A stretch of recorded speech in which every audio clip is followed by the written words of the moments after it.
Hey guys, tonight we are going to drift away on the scent of wildflowers and sun-warmed earth to a time before seasons, before the world knew the crisp bite of autumn or the deep sleep of winter. Imagine a world of perpetual summer where the grain is always golden and the flowers never fade.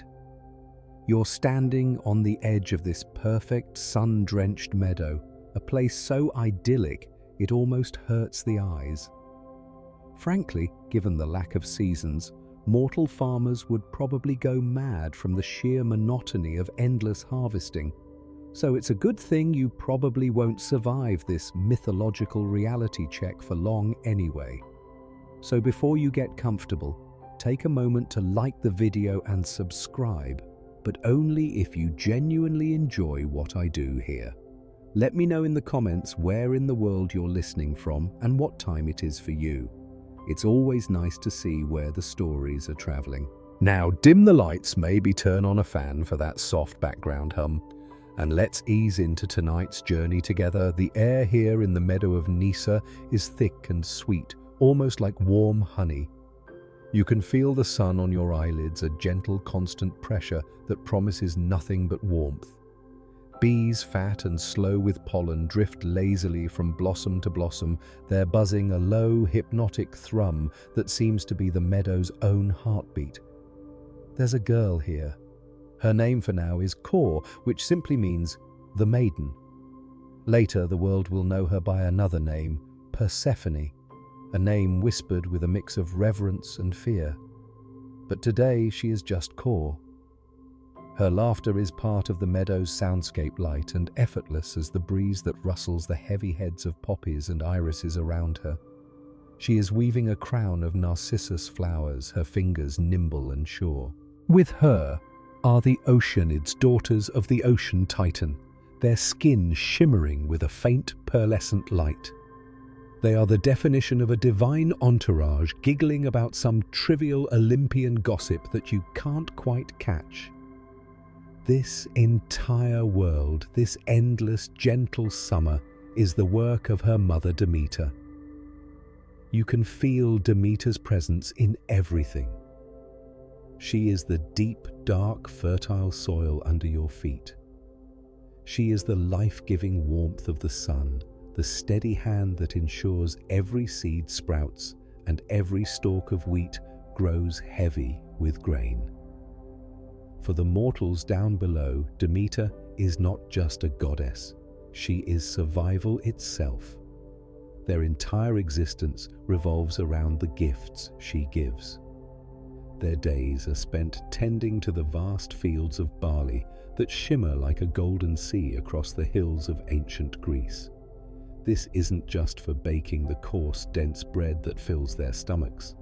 This grain is their economy, their stability, their life. A good harvest means security. A bad one? Well, that's unthinkable. In this world there are no bad harvests. Demeter's love for her daughter spills out into the mortal realm as an unending abundance. It's a love so powerful it holds the entire world in a state of perfect, unchanging grace. The relationship between mother and daughter is the axis upon which this reality spins. Kor is Demeter's entire world, the living embodiment of spring's promise. But even in this perfection, there are deeper, earthier currents. The worship of Demeter isn't all sunshine and golden wheat. You can smell it in the air. If you breathe deep enough past the hyacinths, you can catch a whiff of something darker, the scent of damp earth and decay. In hidden groves, far from the eyes of men, women perform her sacred rites. The Thesmophoria, they call it. It's a festival of deep feminine power where they make strange and potent offerings back to the soil, ensuring its fertility in ways that would make the men of Athens blush and stammer. They understand that life and death are two sides of the same coin, a truth that this perfect sunlit meadow seems designed to make you forget.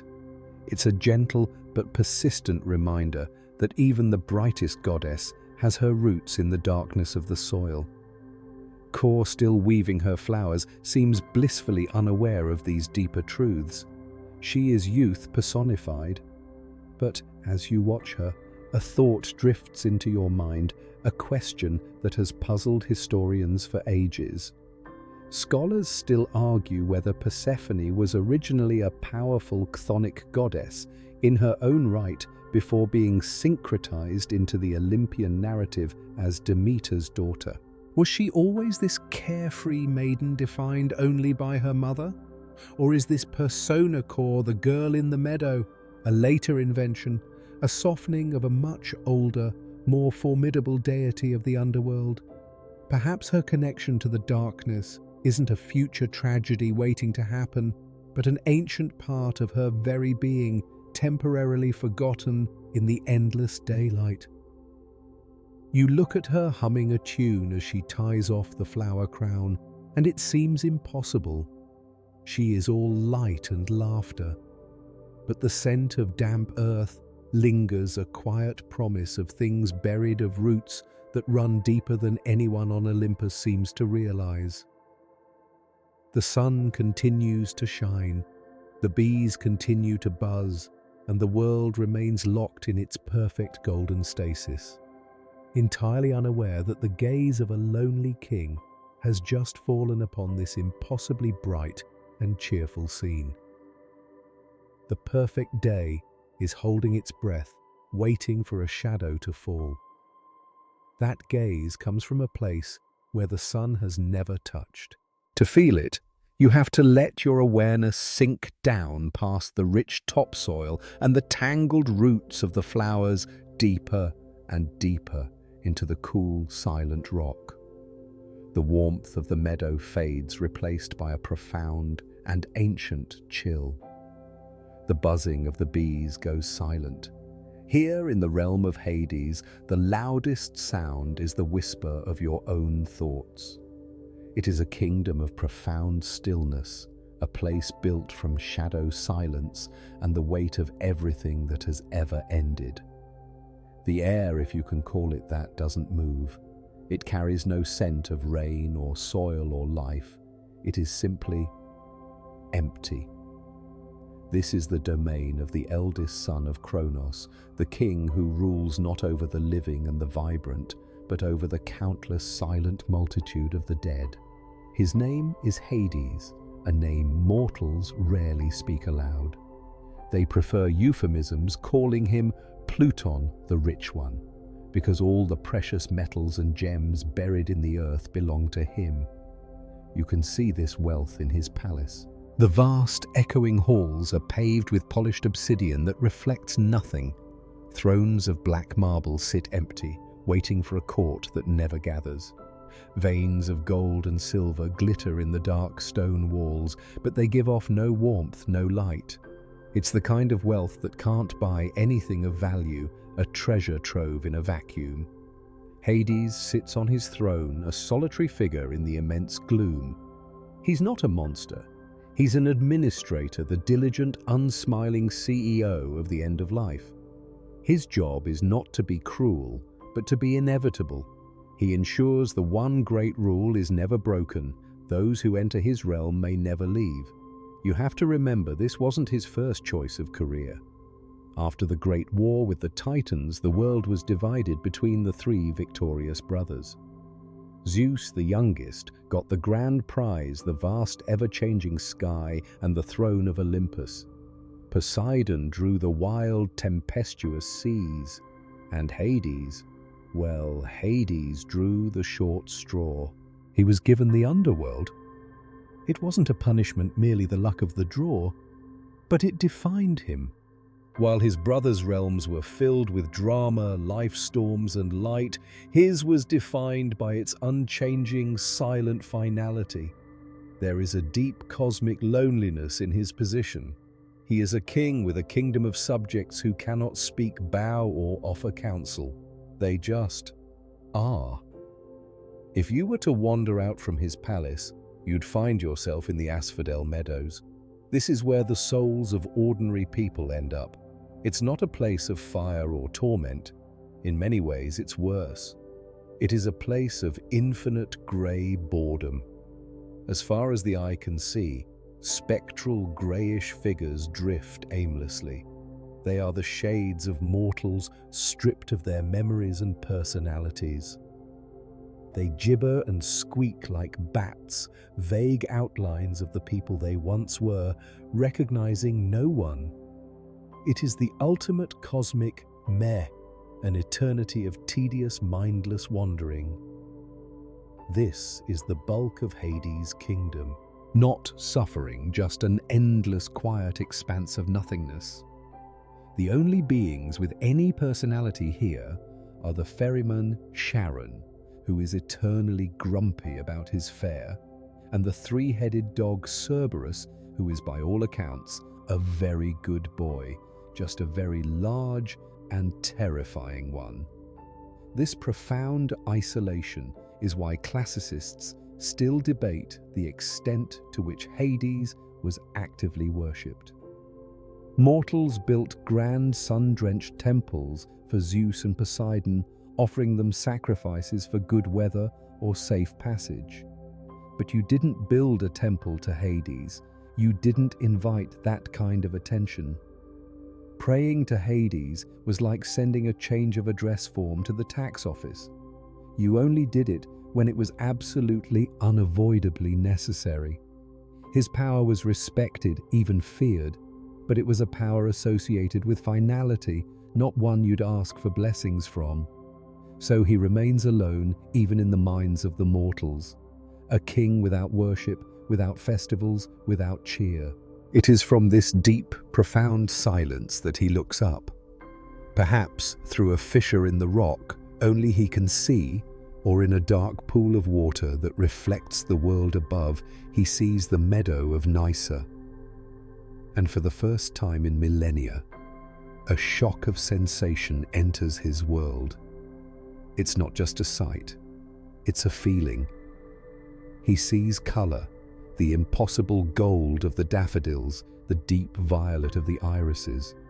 He feels warmth, a concept as alien to him as darkness is to a creature of the sun. And most of all, he hears a sound that has never echoed in his silent halls, the pure, unburdened laughter of Kor. It cuts through the stillness of his entire being. In that moment, she is not just a girl. She is life itself. She is everything his kingdom is not, everything he is not. And a deep tectonic resolve forms in the heart of the lonely king. He doesn't want to destroy that light. He wants to possess it. He wants to bring that impossible warmth and color and sound into his cold, gray, silent world. He wants a queen. Back in the meadow, the light remains golden, the air sweet, but a subtle shift begins.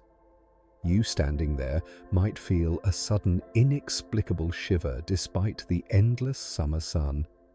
It's the kind of shiver you get when a cloud passes overhead, but there are no clouds in this perfect sky.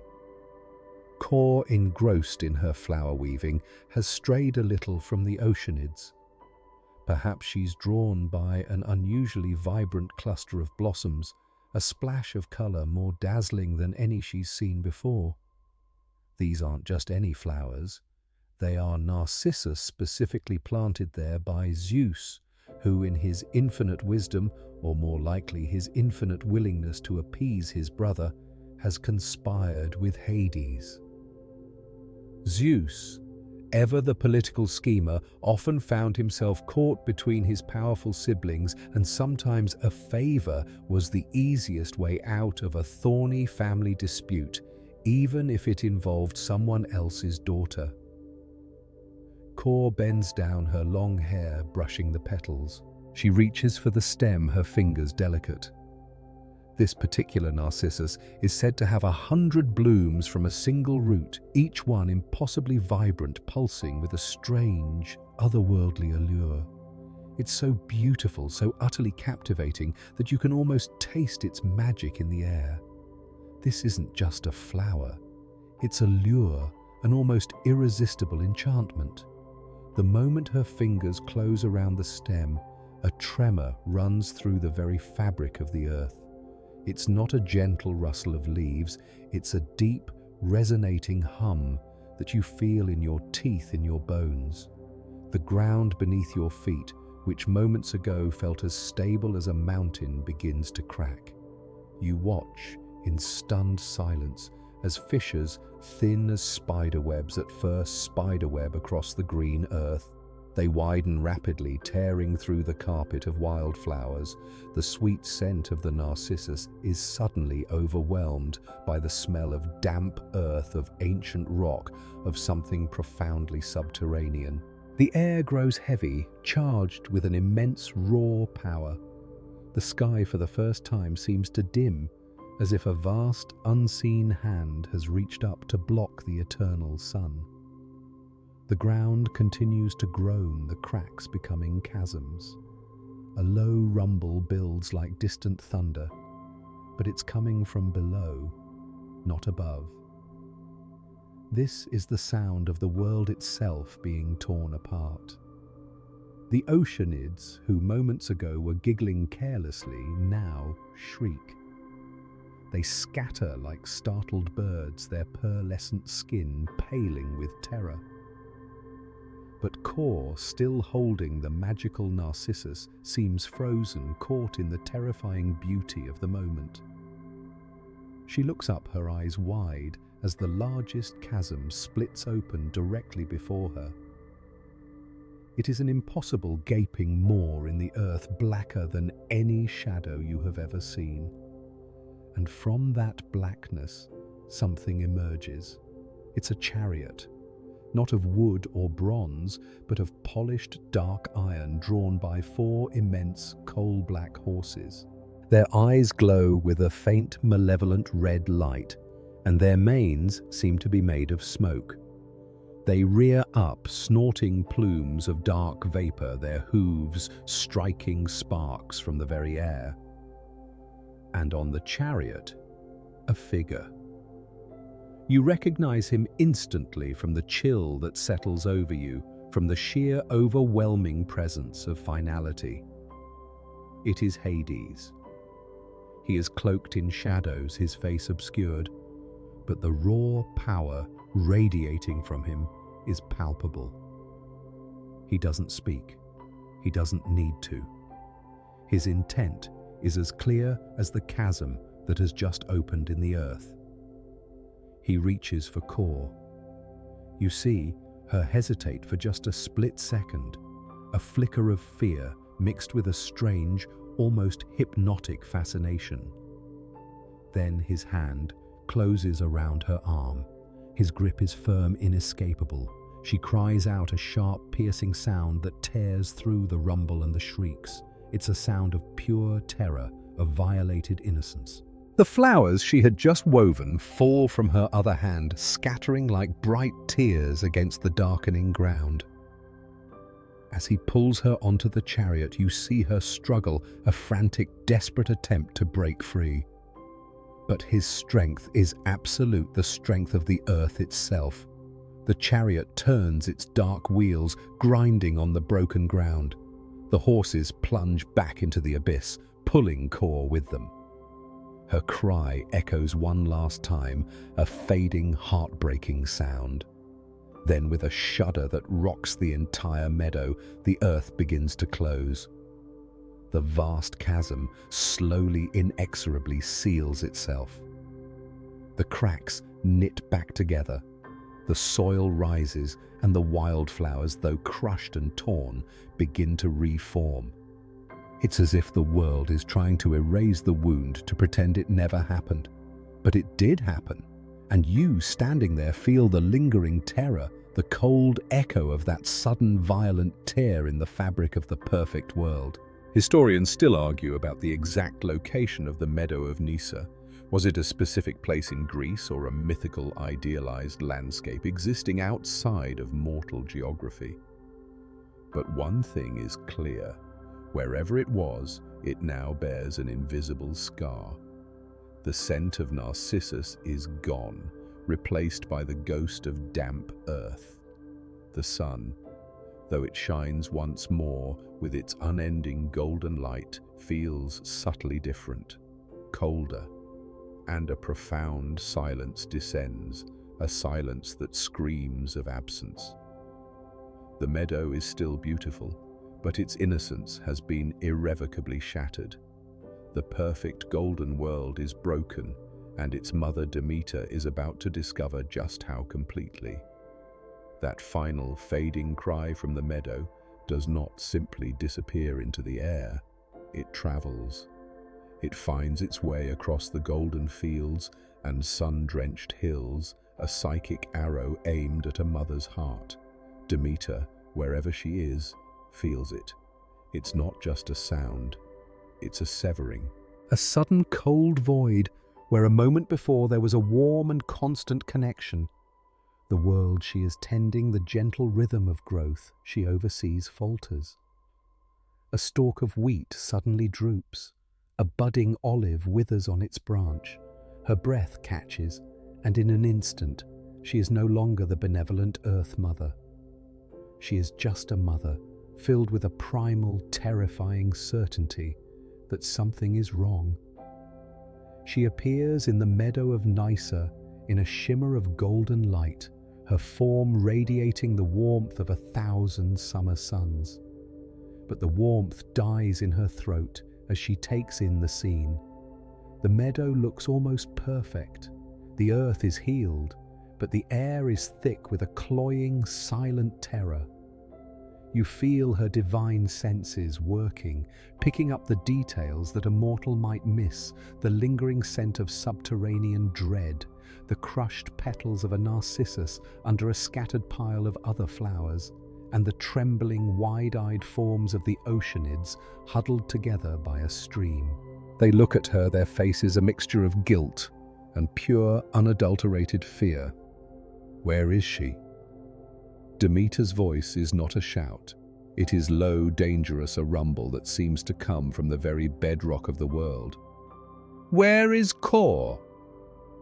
The oceanids just stare, their mouths opening and closing like fish. They stammer, they point vaguely at the ground, then the sky, then each other.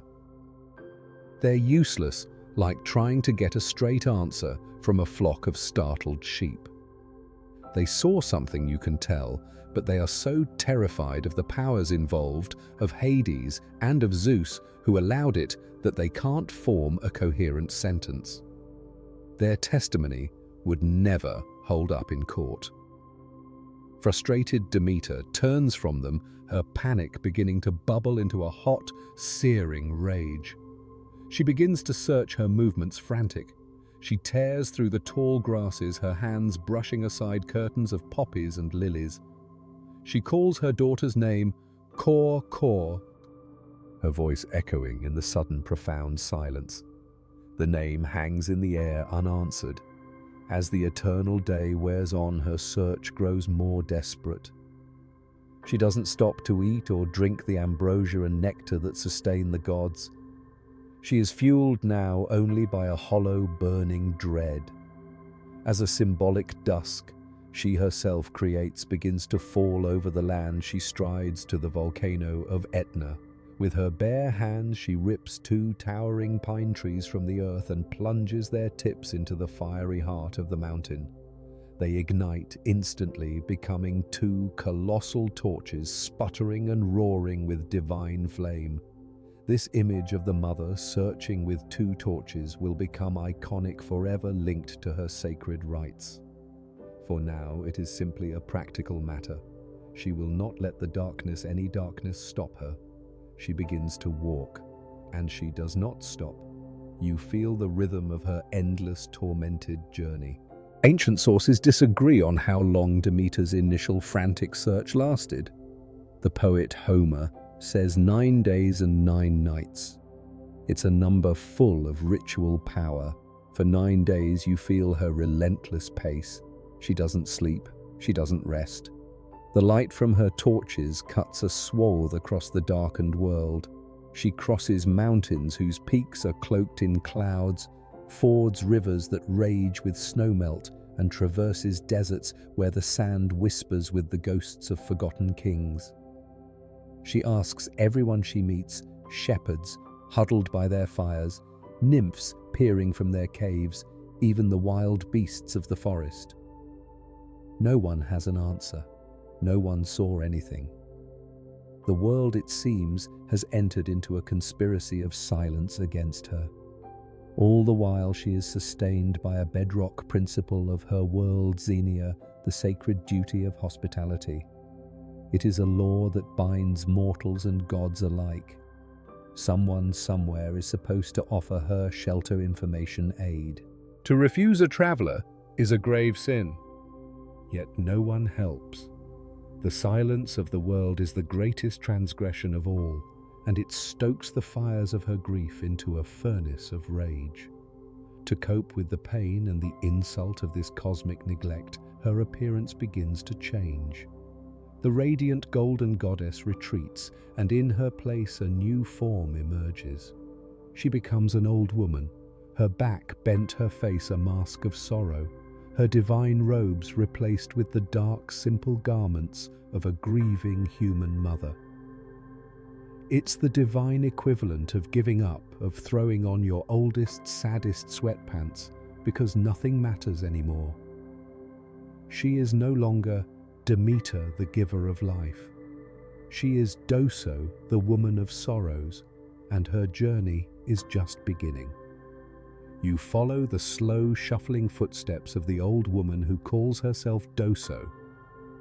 Her journey has led her here to the kingdom of Eleusis, a dusty, sun-baked city perched near the sea. She stops at a public well just outside the city gates, a place known as the Maiden Well. You watch as she sinks onto a stone bench, the weight of her sorrow so immense it seems to make the very stone around her sigh. She pulls her dark shawl tighter, a gesture of a woman trying to hold herself together. The sounds of the city, the distant clang of a blacksmith's hammer, the chatter of merchants in the agora, the laughter of children are a dull, meaningless hum to her. Each sound of life is a fresh wound, a reminder of the laughter that has been stolen from her. Soon a group of young women princesses in fact arrive at the well, their clay pitchers balanced gracefully on their shoulders. They are the daughters of Celeus, the king of Eleusis. They are full of life and light, their conversation easy and cheerful, a stark and painful contrast to the silent, grieving figure on the bench. Unlike the gods and nymphs who ignored Demeter, these mortals see her. They see a lonely, heartbroken old woman, and they approach her not with suspicion, but with the gentle curiosity of youth. They ask who she is and where she came from. You listen as Demeter in her guise as Doso weaves a plausible and tragic tale. She tells them she is from Crete, a noblewoman captured by pirates who intended to sell her into slavery across the sea.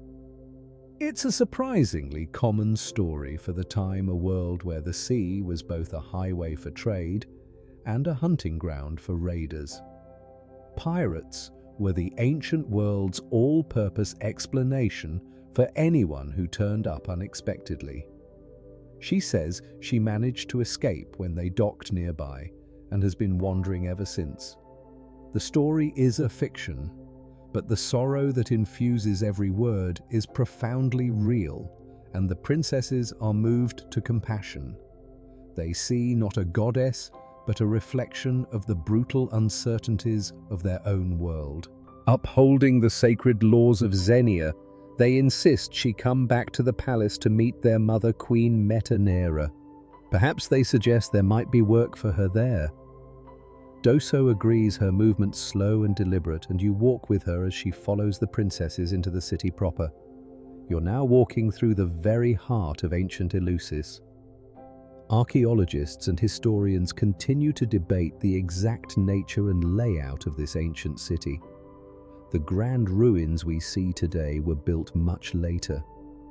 The Eleusis of this mythic age was a smaller, perhaps more rugged Mycenaean stronghold, and as you walk its dusty streets, you are treading on ground that is a constant source of scholarly puzzles. You enter the palace, passing through a courtyard and into the main hall. This is the Megaron, the heart of the Mycenaean palace. The air inside is cooler, thick with the smell of wood smoke from the large circular hearth that dominates the center of the room. 4 great pillars surround the fire, supporting a high roof with an opening to let the smoke escape. At the far end of the hall, you see Queen Metaneira, a regal but kind-faced woman sitting on a high-backed wooden throne. She is holding her youngest child, an infant son named Demophoon. The queen welcomes the stranger with grace, offering her a seat of honor and a goblet of dark, sweet wine. But Doso refuses. She remains standing, her eyes fixed on the floor, a statue of sorrow. She cannot drink wine, the drink of joy and celebration. It would be a betrayal of her grief. After much gentle prodding, she finally makes a request. She will drink, but only a special mixture, the kykeon.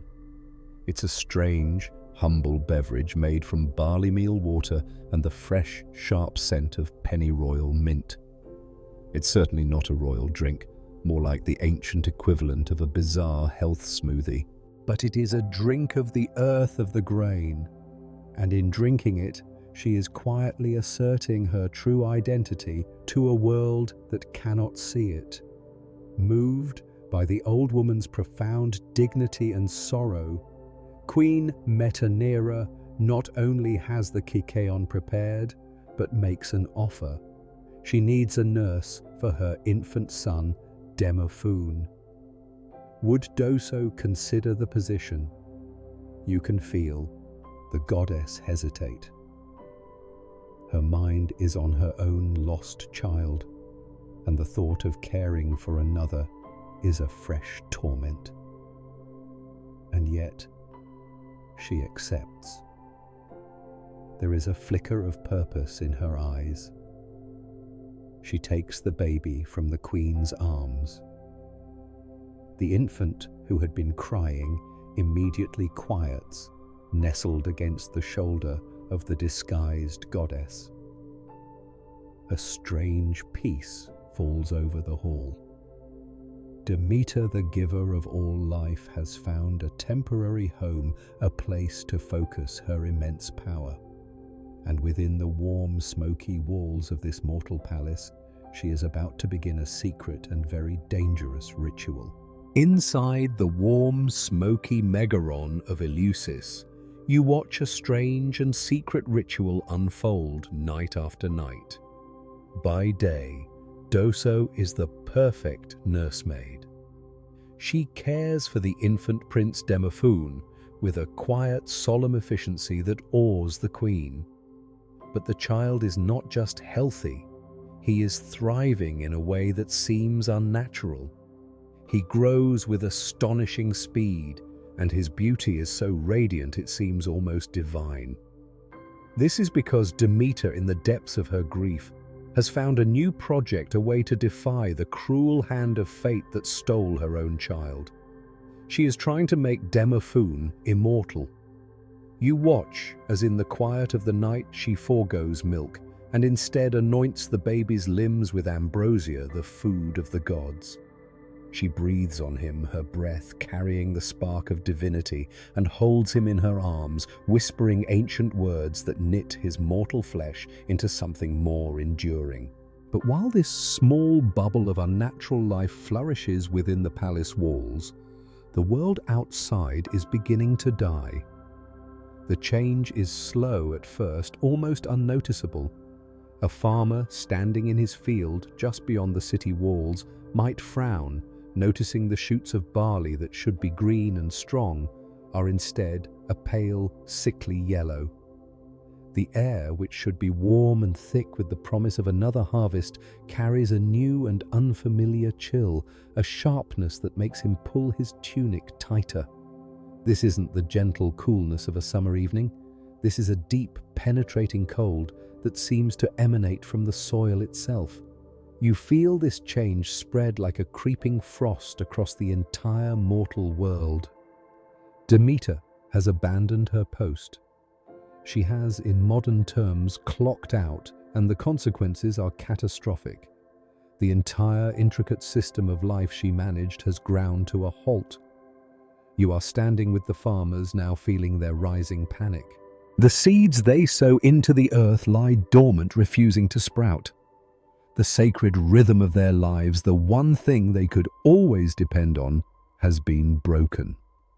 The ancient Greek agricultural cycle was a delicate dance with the divine, a predictable sequence of ploughing, sowing, and harvesting that governed their entire existence. There was no farmer's almanac that could have prepared them for this. The very rules of nature have been rewritten. The oxen, straining to pull the ploughs, find the earth hard and unyielding, as if it has turned to stone. The rains cease. The rivers and streams, once full and teeming with life, become sluggish, their waters shrinking between cracked and barren banks. In the villages, a new sound becomes common, the hollow scrape of a wooden scoop against the bottom of a pythos. You see these giant earthenware jars taller than a man standing in the corner of every home. For generations, they have been symbols of security, filled with the grain, olive oil, and wine from the last harvest. Now they are monuments to a growing terror. They are empty. The children's cries of hunger become a constant, heartbreaking chorus. The trees, too, surrender. They drop their leaves in a final, desperate sigh, and their branches remain skeletal and bare against a sky that is a cold, unforgiving blue. The flowers, cause playthings, wither and turn to dust.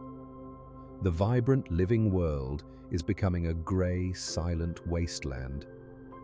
Historians and climatologists have sometimes tried to link ancient myths of famine or long winters to real-world volcanic events or climatic shifts. This story may be an explanation for the seasons, but the raw, visceral fear it describes, the fear of the earth suddenly turning hostile and barren, is undoubtedly real, a deep-seated terror for any society dependent on the harvest. Up on Mount Olympus, the gods are beginning to notice the problem, not out of any particular sympathy for the starving mortals, but for a much more practical reason. The sacrifices have stopped. The fragrant smoke from thousands of altars, which was supposed to drift up to Olympus as a pleasing offering, has ceased. The catering service has been indefinitely suspended. Zeus, looking down from his throne, sees a dying world and realizes this is more than just a family squabble. Demeter's grief is threatening to wipe out the entire human race, and with them the worship and honor the gods so greedily demand. His divine authority is being challenged not by a rival god with an army, but by a grieving mother who has simply stopped. And back in Eleusis, she remains oblivious, huddled by the fire, her entire being focused on the impossible task of cheating death for one single mortal child. You are in the great hall of the palace at Eleusis late at night. The central fire has burned down to a bed of glowing orange embers, casting long dancing shadows on the walls. The mortals of the household are asleep. Demeter in her guise, as the old nurse Doso sits silently, the infant Demophoon cradled in her arms. Outside, the world is colder than it has ever been held in the grip of her unconscious sorrow. The silence in the hall is deep, broken only by the soft breathing of the child and the gentle crackle of the embers. Then another sound enters the space. It is faint at first, the distant spectral barking of a dog, a sound that seems to come from all directions at once, yet no one stirs. No one hears it, but the grieving goddess. A new light flickers at the edge of the hall, a light that doesn't come from the dying fire. It's the cool, silvery light of a torch. Standing in the shadows is a figure you have not seen before. This is Hecate, goddess of magic, of crossroads of the veil between worlds. She is a mysterious and ancient power, her presence both unsettling and calming. The precise role and origin of Hecate are complex and much debated. In later years, her name would be whispered by witches in the dead of night, but in this age, she is still a great and respected goddess, a titan, who Zeus himself honors. She holds a torch that seems to burn, but casts no heat, its light illuminating her pale, serene face. She moves without a sound, a phantom of grace. She approaches Demeter, her eyes full of an ancient, knowing sadness. She is the first divine being to seek Demeter out, the first to offer not silence, but help. I heard it. Hecate's voice is a low whisper, like wind through a cave. I heard the cry of your daughter from my cavern deep within the earth, but my realm is one of shadows and echoes. I did not see who took her. Demeter looks up, her eyes hollowed by grief, and for the first time in many days, a flicker of something other than pain appears, a desperate, fragile hope. Hecate continues her voice, gentle but firm. But there is one who sees all, one whose gaze nothing on this earth can escape. We must go to Helios. Together, the two goddesses leave the mortal palace behind a grieving mother and a mystical guide, each holding a single torch to light their way through the dying world. They travel to the far eastern edge of the world, to the Golden Palace, where the sun god resides. You feel the air grow warmer as you approach the oppressive chill of Demeter's winter, momentarily banished by a raw celestial heat. You arrive just as Helios is preparing for his daily task. It is a scene of immense fiery splendor. 4 magnificent winged horses breathing plumes of fire are being harnessed to a chariot made of pure shimmering gold. This is the sun itself. This is the being whose job it is every single day, without fail, to drag the light across the sky from east to west, the ultimate cosmic security camera. Helios, his form radiating an almost unbearable light, turns as they approach. He sees Demeter cloaked in her drab mortal disguise, her face etched with sorrow, and Hecate, a calm, shadowy presence beside her. He knows immediately why they have come, and you can sense his reluctance. Getting involved in the family dramas of the major Olympians is a messy, thankless business. He is a being of celestial order and routine. He prefers to stay neutral, to simply do his job and avoid the inevitable divine office politics. But he cannot deny the look in Demeter's eyes. Her voice when she speaks is no longer the weary tone of an old woman, but the cold, hard demand of a great goddess. "Tell me," she commands, "who has stolen my child?" Helios averts his gaze for a moment, unable to meet the sheer force of her pain. He takes a deep breath, the sound like the rush of a solar flare. "Great goddess," he begins, his voice resonating with a reluctant gravity. "I see all things. I saw the lord of the underworld, Hades, rise up from the earth. I saw him take your daughter weeping in his chariot of darkness." A terrible, shuddering sigh escapes Demeter's lips. It is the sound of her worst fear being confirmed. But Helios is not finished. He knows he must tell her the entire truth, the cruelest part of all.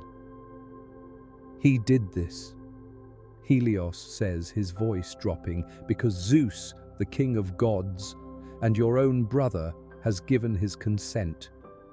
He promised your daughter to Hades to be his queen." The words hang in the air, more chilling than the deepest winter.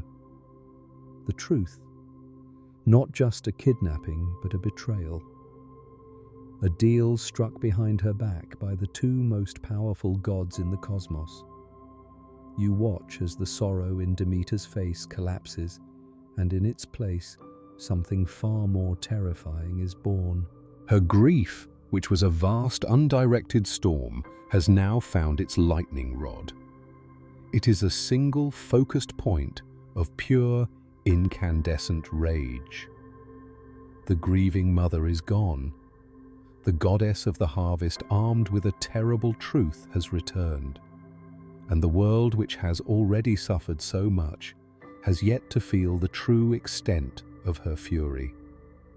The heat of the sun chariot feels distant on your skin as you watch the transformation of Demeter.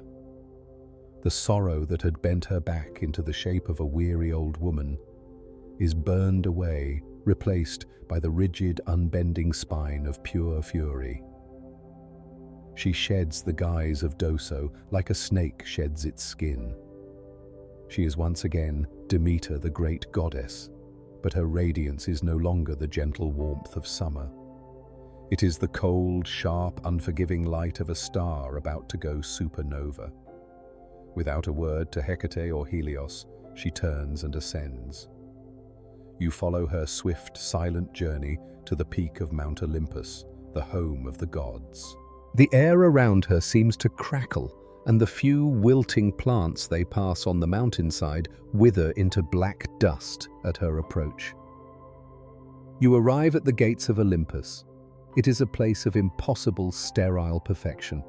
The architecture is flawless, the light is always perfect, and the sound of lyres and laughter drifts from the golden halls. It's the universe's most exclusive and out-of-touch celestial country club.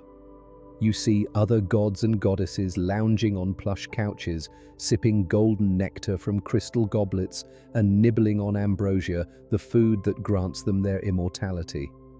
They are blissfully, infuriatingly unaware of the starving world below. Their greatest concern at this moment is likely a trivial piece of gossip about Apollo or a squabble over a game of divine checkers.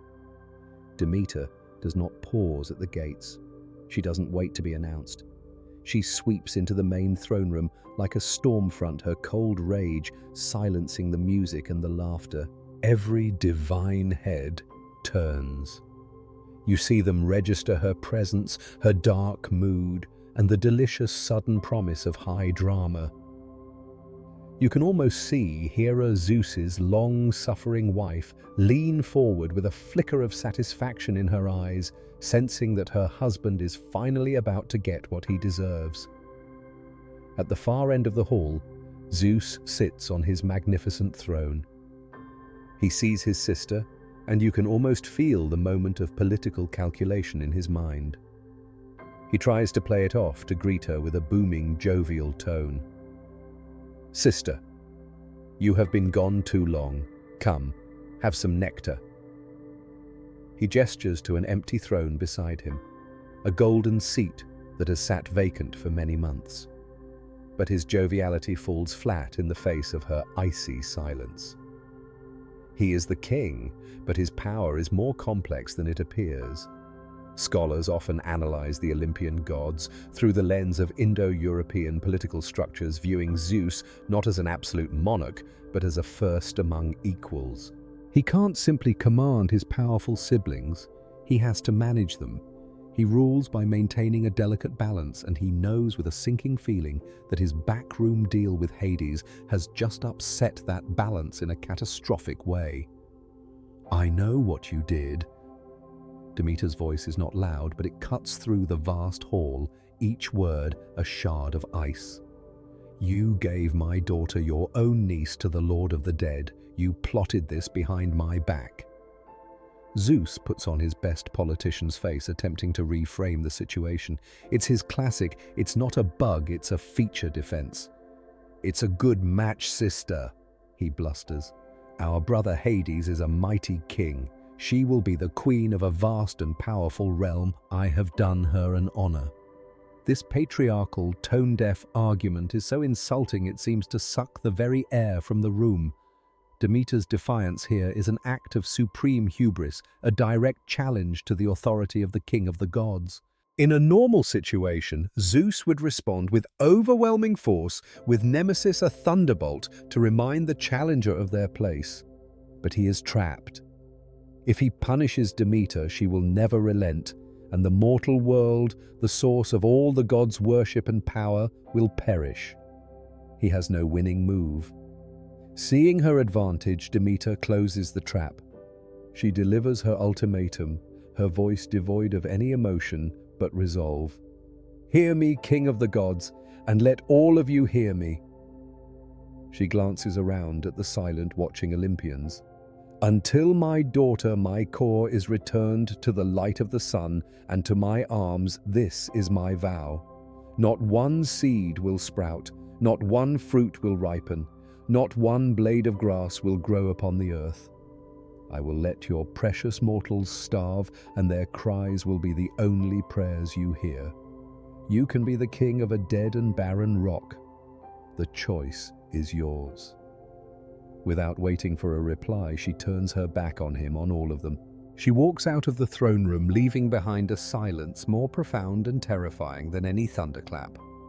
She has abandoned her golden throne, her role in the pantheon, her very identity as a giver of life.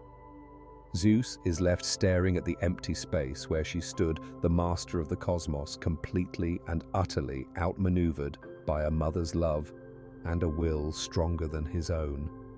Leaving the frozen politics of Olympus behind, your focus drifts downwards once more, sinking through the barren earth back to the silent, cavernous kingdom of the dead. Here the drama is not of ultimatums and fury, but of a quiet, profound transformation.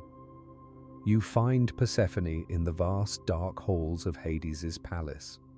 The initial terror of her abduction has subsided, replaced by a deep, hollow ache of grief and homesickness. Hades, for his part, is a surprisingly awkward host.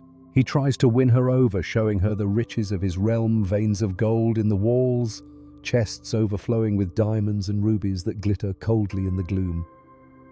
It's a bit like trying to cheer someone up by showing them your extensive rock collection. The gesture is there, but it entirely misses the point. She wants sunlight, not silver. She wants the scent of wildflowers, not the cold, metallic smell of underground treasure. For a time, she does nothing but weep, a silent, lonely figure in a kingdom of shadows. But Persephone is the daughter of Demeter, and the strength of the earth is in her blood.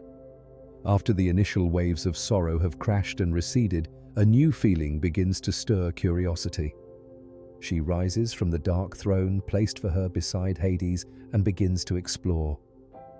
You walk with her, your footsteps echoing in the immense silence. She is no longer just a captive. She is the mistress of the house, and she is beginning to survey her domain. Her explorations take her to the borders of her new kingdom, which are defined by 5 great spectral rivers. You stand with her on the banks of the river Styx, its black water flowing slowly, the river upon which the gods themselves swear their most unbreakable oaths.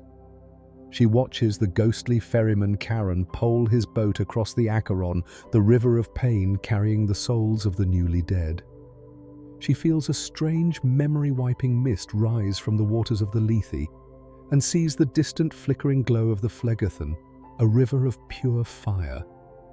This is the geography of the end of things, and she is learning its contours not as a prisoner, but as a cartographer of the afterlife. She also encounters the other inhabitants of this realm, the ones with more substance than the witless, gibbering shades in the asphodel meadows. She meets the 3 great judges of the dead and, more terrifyingly, the Furies. These ancient winged goddesses with snakes for hair are the enforcers of cosmic justice who hunt down and punish those guilty of the most terrible crimes. They are beings of pure, relentless vengeance. And yet, as Persephone approaches, they do not threaten her.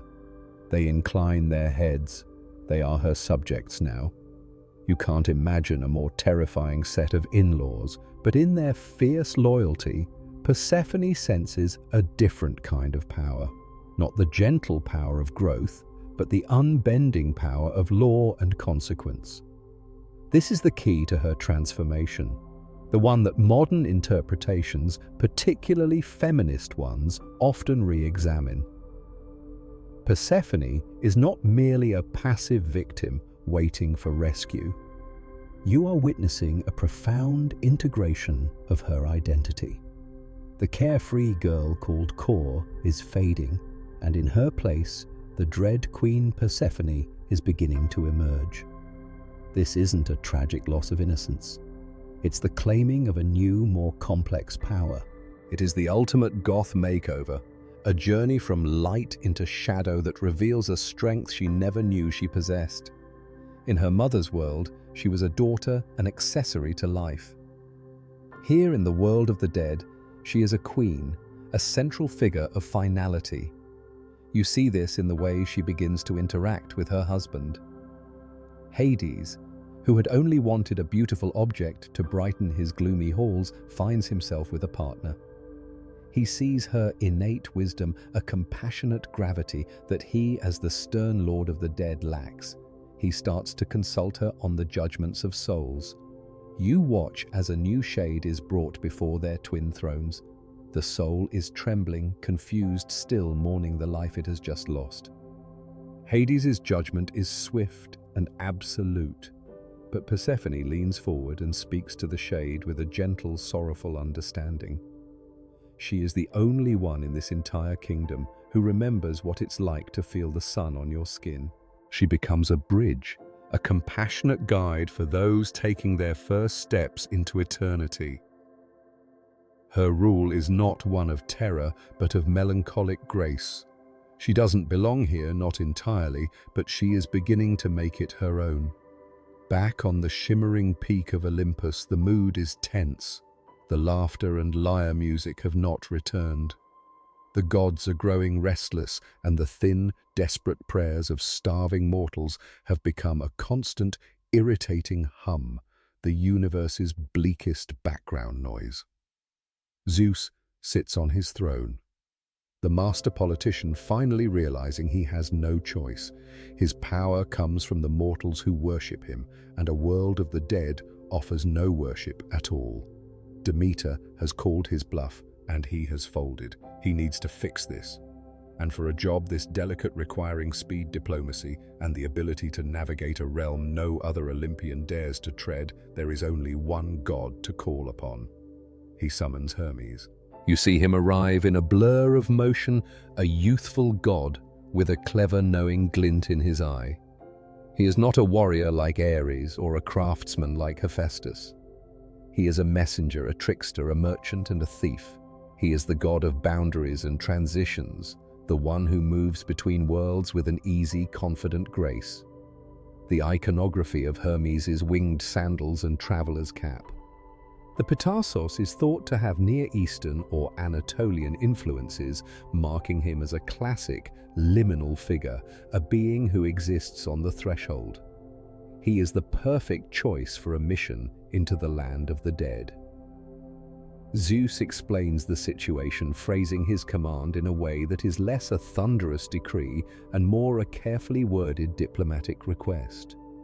It's the divine equivalent of a "we need to talk" text message designed to get a conversation started while allowing the powerful lord of the underworld to save face. Hades must be persuaded. Zeus explains to allow Persephone to return to the light so that Demeter might relent and save the world from utter destruction.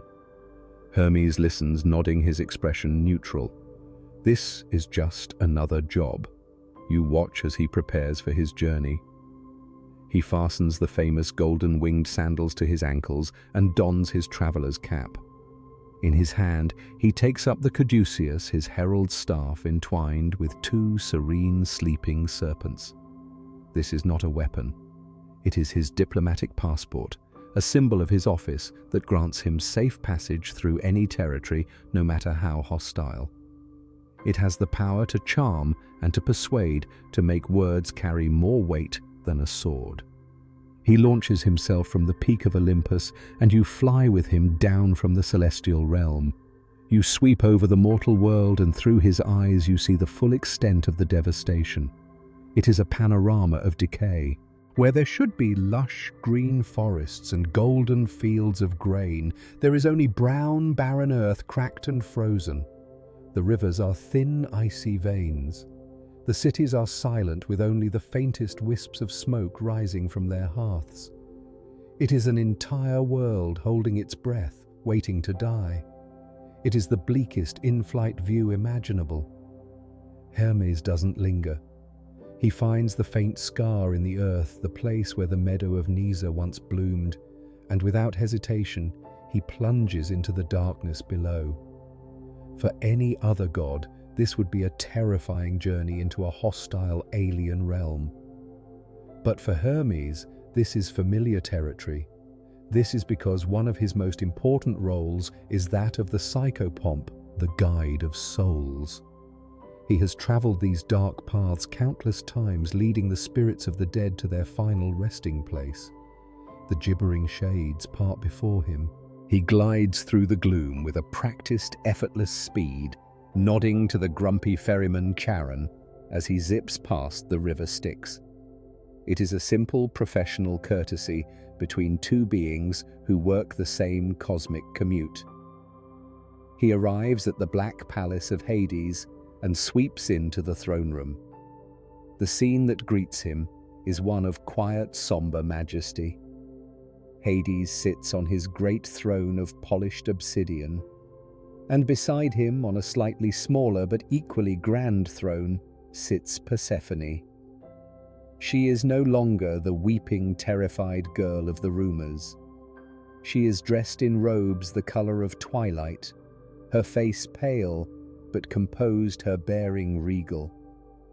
She is every bit the dread queen. Hermes, ever the diplomat, bows his head respectfully to them both.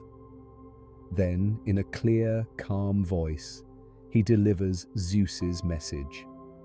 He speaks of the dying world, of Demeter's implacable grief, and of the command from the king of all the gods that Persephone be returned to the light. The words echo in the vast, silent hall. When he has finished, a heavy silence descends. Hades's face is an unreadable mask of shadow.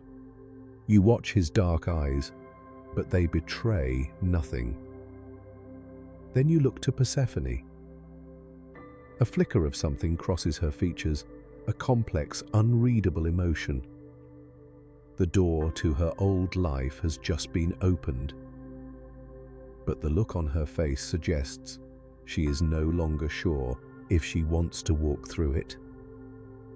The silence in the throne room of the underworld stretches thick and heavy. Hermes waits, his diplomatic expression perfectly neutral. Persephone sits motionless, her gaze distant. Finally, Hades shifts on his obsidian throne, the movement subtle but decisive. He breaks the silence, his voice a low, resonant calm that betrays no anger, no resentment. The will of Zeus is the law of the cosmos. He says, his words echoing in the vast hall. My queen is free to return to her mother. You can feel a wave of relief from Hermes. The mission against all odds appears to be a success. The cosmic crisis is averted. Hades, the grim and unbending king, has yielded. He turns to Persephone and his voice softens. Go now, my queen, with the swift messenger. Your mother has waited long enough.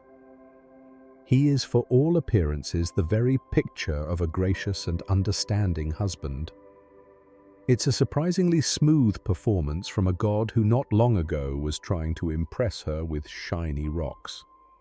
But then, he holds up a hand. Allow me one moment alone with my wife before she departs. Hermes, a master of protocol, understands perfectly. He gives a slight bow and retreats to the far side of the hall, granting them the illusion of privacy. You, however, remain a silent witness to this final, fateful exchange. Hades rises from his throne and approaches Persephone. He doesn't loom over her. He speaks to her not as a captor, but as an equal. He tells her he will miss her presence in his silent halls. He speaks of the order and grace she has brought to his realm. Then he holds out his hand. In his palm lies a fruit dark and round with a leathery reddish-purple skin. It is a pomegranate. "You must be hungry," he says, his voice a gentle murmur. "You have not eaten since you arrived. Take this for the long journey ahead." You look at the fruit. In the perpetual twilight of the underworld, it seems to absorb the gloom, its color like that of dried blood. This is no ordinary fruit. The pomegranate was a deeply powerful symbol for the ancient Greeks. With its countless seeds held within a single hole, it was a symbol of fertility, of marriage, of an unbreakable union. But with its blood-red juice, it was also a fruit of the dead sacred to the chthonic realms. It is both a wedding proposal and a death sentence in a single, perfect package. Here lies the great unresolved mystery of this entire story. A key point of contention among mythologists is whether Persephone was tricked into eating the seeds or ate them willingly.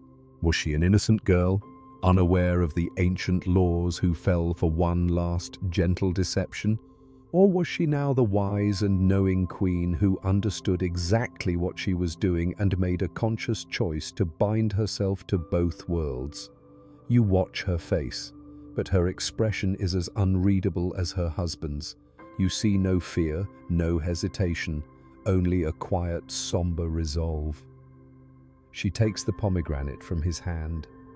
Her delicate fingers break the tough skin, revealing the clusters of seeds within gleaming like tiny blood-red jewels. She raises a small handful to her lips. You hear it, then a sound that seals her fate, a sound that will echo through all of eternity. A tiny, crisp crunch. One seed, then another. She eats only a few, some say 6, some say 7. But it is enough. An ancient and inviolable law of the cosmos has just been invoked. It is a law older than Zeus himself. Anyone who eats the food of the dead can never fully leave the realm of the dead. It is the universe's most binding contract, a prenuptial agreement with the darkness itself. A subtle, almost imperceptible shift occurs in the air. A bond has been forged, a metaphysical chain linking the young queen to this dark and silent land forever. Hades watches her, and in his eyes you see not the gloating of a trickster, but the quiet satisfaction of a king who has just ensured the future of his kingdom. Persephone meets his gaze. There is a silent understanding between them, a shared secret. The act is done. She rises from her throne, her movements full of a new deliberate grace. She is ready. She walks toward the waiting Hermes, a queen leaving one court to visit another, her heart now divided, her destiny forever split between the darkness and the light. You follow Hermes and Persephone as they depart from the throne room. There is a final, lingering glance between the queen and her dark king, a silent, unreadable acknowledgement that this is not a final goodbye. Then they turn and begin the long journey upward back toward the world of the living. You travel with them, retracing the path through the silent, shadowy plains of the underworld. The gibbering shades and the dark rivers glide by, but Persephone's focus is entirely forward on the path ahead.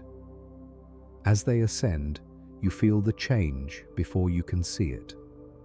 The profound, bone-deep chill of Hades' realm begins to lessen, replaced by a subtle shift in the air. A faint, distant scent of something other than dust and stillness reaches you, the smell of cold stone and damp earth. Then you see it, a tiny point of light high above. At first, it's no bigger than a star, but it grows steadily brighter, more radiant, a promise of the world above. For Persephone, who has known only shadow and the cold light of subterranean gems for months, this growing light is an almost painful, overwhelming flood of sensation. Her ascent becomes a powerful symbolic moment. Early vase paintings and reliefs depicting the return of Persephone, a scene known as the Anados, often show her rising directly from the earth. And you see it just like that. She is not merely walking out of a cave, she is pushing up through the soil itself, the first seedling of a long overdue spring. She is the embodiment of life returning. She steps out into the sunlight. But the world she returns to is not the one she left. The vibrant, endlessly green meadow is gone. She has emerged into a world of grey skies and skeletal trees. The ground is hard and frozen, the air thin and biting. This is the world her mother's grief has made.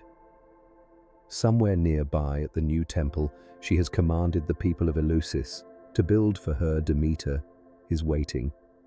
She has been sitting there for months, a stony-faced goddess of sorrow, ignoring the pleas of mortals and gods alike. But now she feels it. A sudden warmth spreads through her chest. The psychic tether to her daughter, so long severed, is suddenly restored. Life has returned. Demeter runs from the temple, her divine speed a blur across the frozen landscape. She sees the figure of her daughter, pale and thin in the weak sunlight, standing beside the shimmering form of Hermes. The two goddesses meet in a desperate, clinging embrace. For a single, perfect moment there is only joy, and as their arms wrap around each other, the world responds. You feel it under your feet. The frozen earth softens. A single defiant blade of grass by Persephone's foot thaws and turns a vibrant green. On a nearby tree, a dormant bud begins to swell. Life held in check for so long is surging back. But the moment of pure joy has a tragically short shelf life. Demeter pulls back, holding her daughter at arm's length. A mother's intuition, or perhaps her divine senses, tells her something is wrong. There is a faint shadow behind Persephone's eyes, a quiet stillness that wasn't there before.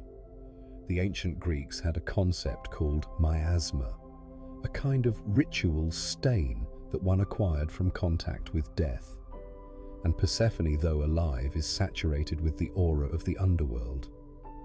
She's going to need the divine equivalent of a long spiritual shower to get the scent of shadows off of her. A new fear, cold and sharp, cuts through Demeter's happiness. She looks her daughter in the eyes, her voice a tense whisper. My child, tell me the truth. Surely you did not taste any food while you were in that dark place. You see the conflict in Persephone's face.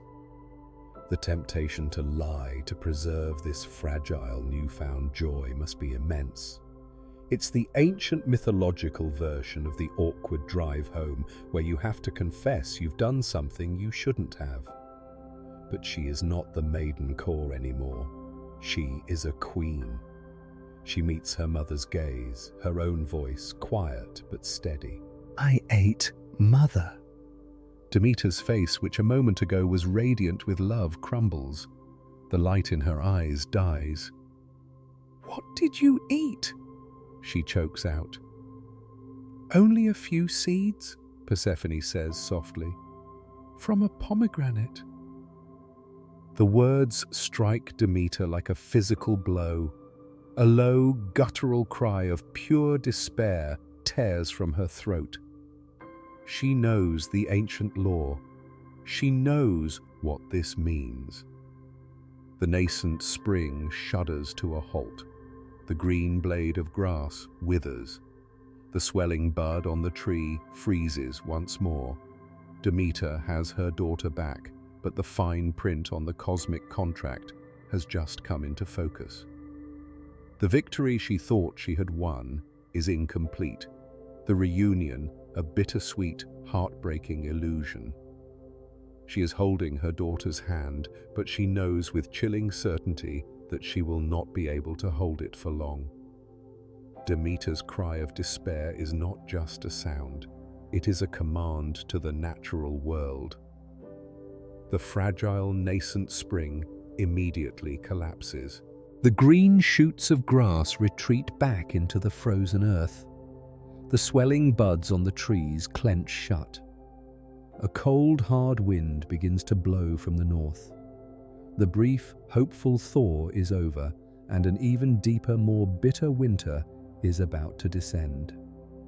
Demeter, her joy stolen for a second time, renews her vow. She will not be tricked. She will not compromise. She will let the whole world turn to ice before she accepts this partial victory. Up on Olympus, Zeus feels the temperature of the world drop. He sees the life that had just begun to stir recede in terror. He is, to put it mildly, at his wit's end. The situation is now a legal and cosmic nightmare. Hades has a legitimate ancient claim on Persephone because she ate the food of his realm. But Demeter's ultimatum and her power to enforce it remains absolute. It is a perfect, unmovable stalemate, and the mortal world is the collateral damage. Running out of options and with his authority crumbling, Zeus does what so many powerful men do when they are truly trapped. He calls his mother. He sends a message to the great Titaness Rhea, mother of all the first Olympians. She is a being of a different era, an elder power who predates the squabbles of her children. She is the matriarch of the pantheon, and her authority is one of the few things that all her powerful, prideful children, Zeus, Hades, and Demeter alike, still respect. You feel her arrival not as a flash of lightning or a tremor in the earth, but as a slow, calming wave of ancient presence. She is the ultimate divine mediator, the last hope for a family tearing itself and the world apart. Rhea descends from the heavens, her form cloaked in a soft, starry light, and makes her way to the bleak temple at Eleusis. She finds her daughter Demeter huddled in a corner, a goddess reduced to a single sharp point of pain and rage. Rhea doesn't command or cajole. She simply sits with her mother, with her grieving child, and allows her to pour out her sorrow and her fury. She listens. And when Demeter is finished, Rhea speaks, her voice as calm and steady as the turning of the cosmos. She explains the reality of their situation. The ancient law is the ancient law. Persephone has eaten the seeds, and a part of her now belongs to the underworld. But she continues, Demeter's love for her daughter is also a law of nature, and the world cannot survive without it. A compromise, she insists, is the only path forward. And so, she presents the deal that has been brokered, the final divine contract.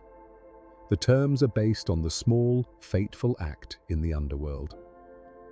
The specific number of months Persephone spends below varies wildly in ancient sources. Some poets say she ate 6 seeds, binding her for 6 months, half the year.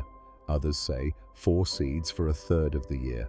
This ambiguity likely reflected the different lengths of winter in the ancient world. But a number must be agreed upon. Let us say it was a third of the year. For every seed she ate, she would spend 1 month in the realm of the dead. For 8 months of the year, Rhea proposes Persephone will live with Demeter in the light. During this time, Demeter will allow the earth to be fruitful. Flowers will bloom, the grain will grow tall, and the harvests will be bountiful. But for the remaining 4 months, Persephone must fulfill her bargain. She must descend and take her place on the throne beside her husband as the queen of the underworld. And during that time, Demeter will grieve and the earth will grow cold and barren. This is what Persephone has now become, something new and unique in the cosmos. She is the bridge between the two great powers, the Uranic gods of the sky and the chthonic gods of the earth and the underworld. She is the only being who holds citizenship in both the kingdom of life and the kingdom of death. Her existence will now be the engine that drives the turning of the world.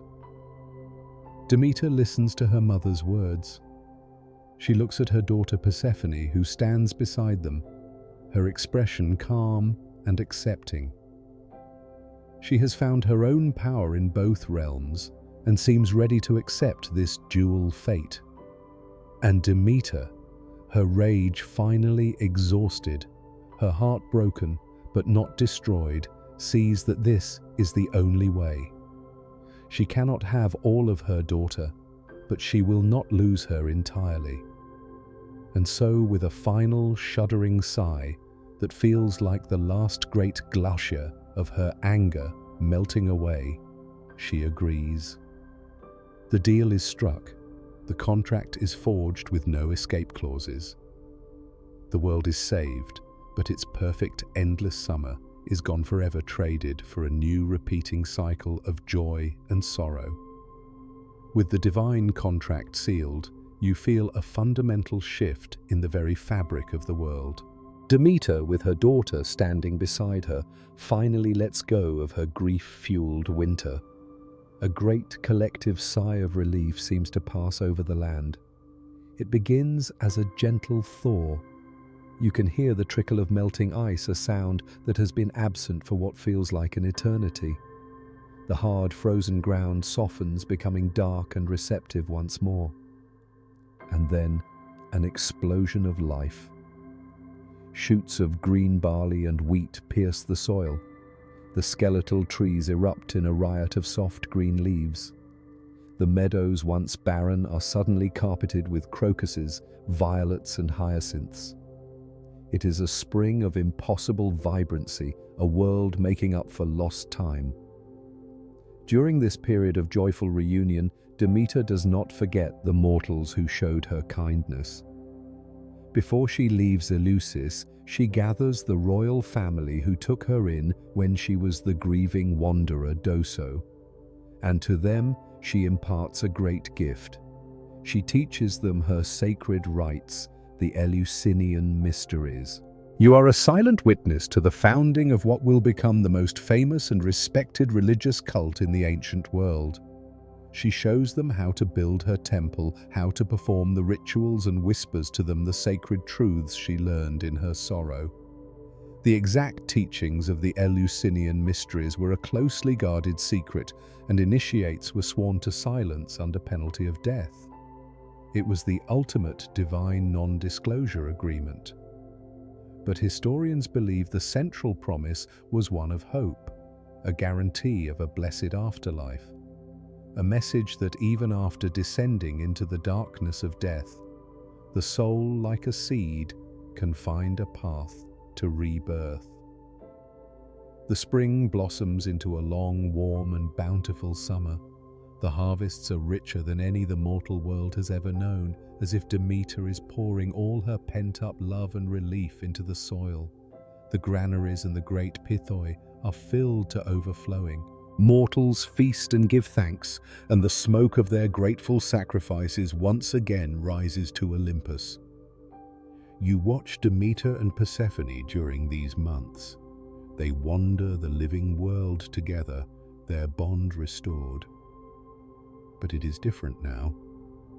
Persephone is no longer just the carefree maiden. There is a quiet wisdom in her eyes, a serene gravity.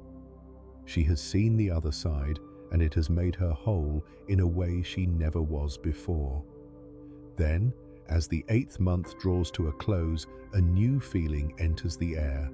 The light begins to change.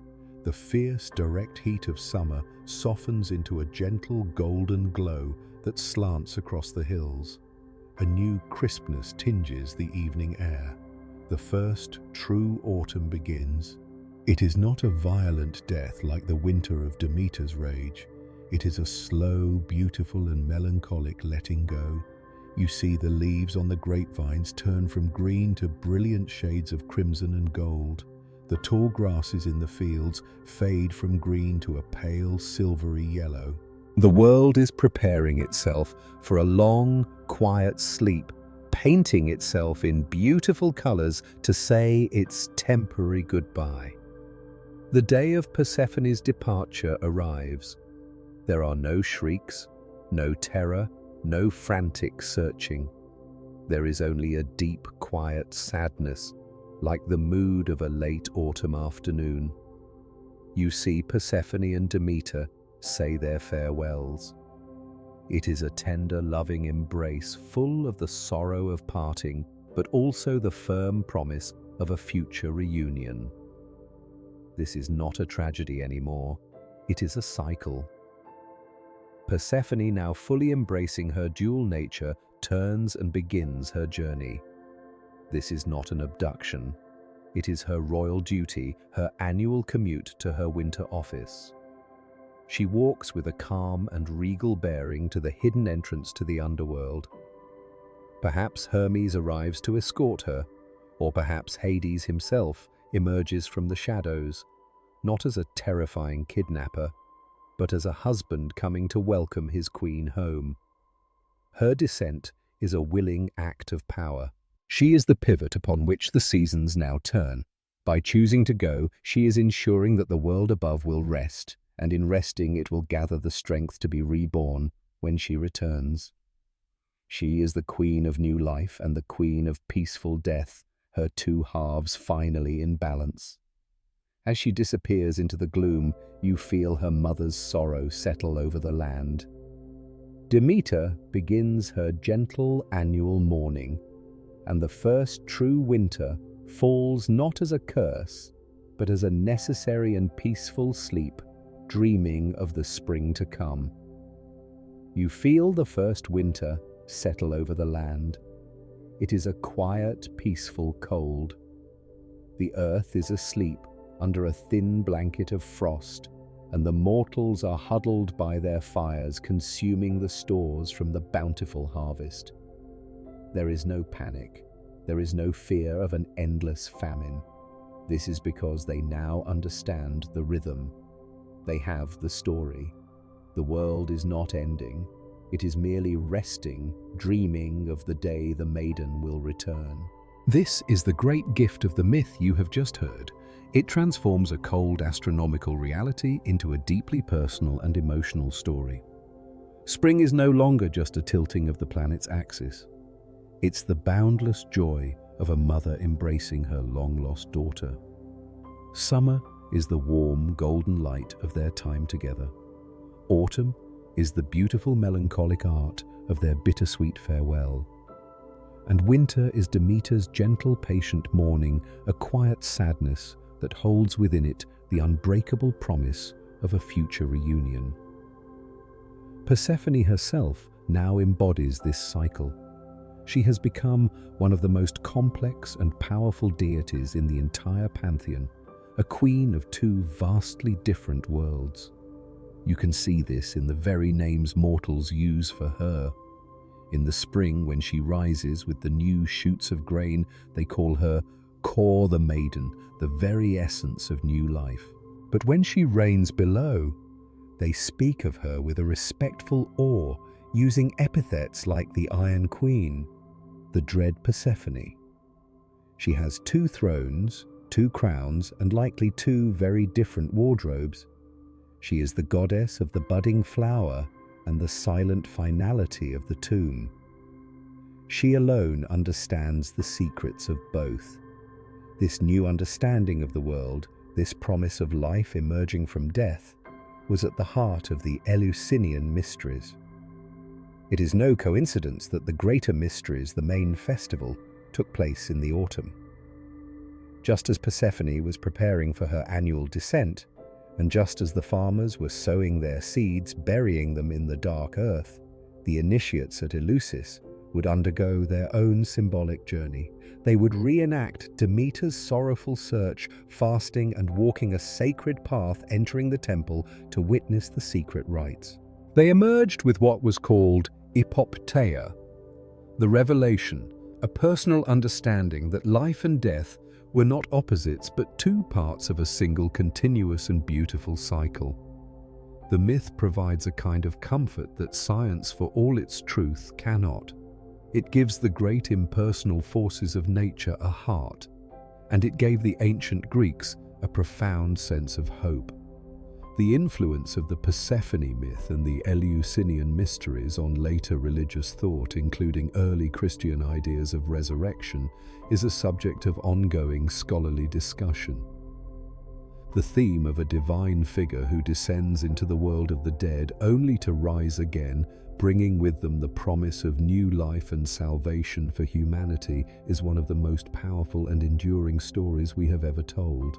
And so, the great cosmic custody agreement is finalized. A new balance has been found. Zeus has restored order to his cosmos.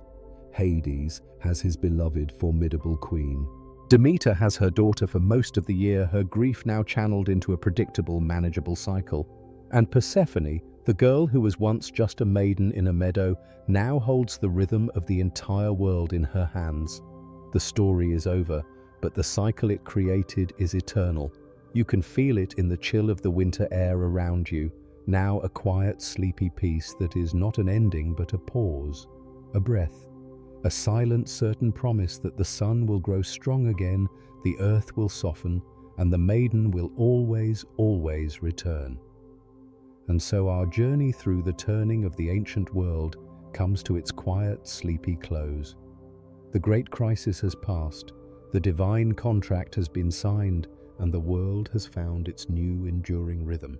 The story of Persephone is not truly about a kidnapping, but about the discovery of balance between light and shadow, between a mother's fierce love and a daughter's newfound strength, between the vibrant, sunlit world of the living and the quiet, somber majesty of the world below.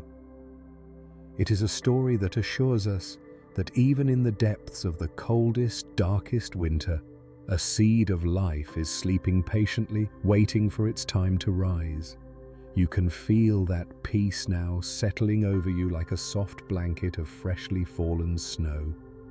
There is no more drama to unfold, no more divine fury to fear, only the gentle, predictable, and deeply reassuring turning of the seasons, a cycle of farewells that always, always contains the unbreakable promise of reunion. Let the story fade now like the last golden light of an autumn afternoon, and allow the quiet of the world's winter sleep to guide you into your own. Let the silence be a comfort and the darkness be a cradle, knowing that spring will come again, both for the world and for you when you wake. End of script. Sweet dreams.